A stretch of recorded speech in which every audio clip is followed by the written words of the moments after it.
আধুনিক কৃষির নামে যা করা হচ্ছে তাতে ফসলের গুণগত মান নষ্ট হচ্ছে বলে মন্তব্য করেছেন মৎস্য ও প্রাণী সম্পদ উপদেষ্টা ফরিদা আক্তার।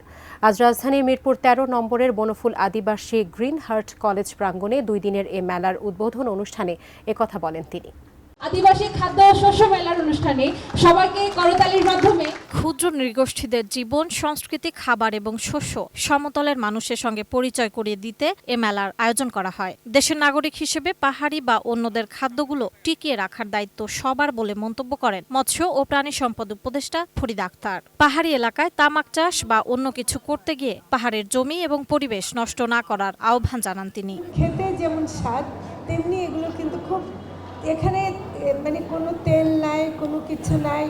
এটার যে রন্ধন প্রণালীটা এর সাথে একই সাথে আমাদের যে জাতিসত্তার যে নিজস্ব সংস্কৃতির নিজস্ব ব্যাপারগুলো আছে, আমরা নিজেরা কিভাবে উৎপাদন করি, যে এর যে উৎপাদন প্রক্রিয়াটা সেটাও কিন্তু অনেক বাস্তবসম্মত এবং মানুষের জীবন জীবিকার সাথে জড়িত।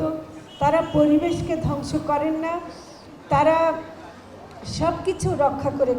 একনল হ্যান্ড ওয়াশ 100% প্যারাবেন ফ্রি, তাই নিরাপদ হাতের জন্য আস্থা রাখুন একনলে। ক্ষুদ্র নৃগোষ্ঠীদের ঐতিহ্যমণ্ডিত রন্ধন প্রণালীর তেল ও মশলামুক্ত বিভিন্ন জনপ্রিয় খাবারের গুণগত মানের প্রশংসা করেন উপদেষ্টা। এই মেলা শুধু সাংস্কৃতিক নয়, মানবিক অনুভূতির লেনদেন বলে মন্তব্য করেন বক্তারা। নৃগোষ্ঠীদেরকে ভুলে যাবেন না।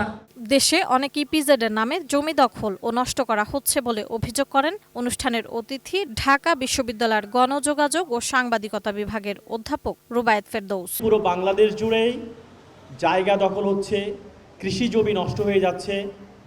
আমরা জাকির ভাই মিলে সাঁওতালদের ৫,০০০ বিঘা জমি দখল মুক্ত করার চেষ্টা করছি। সাইমম জান্নাত, এটিএন নিউজ, ঢাকা।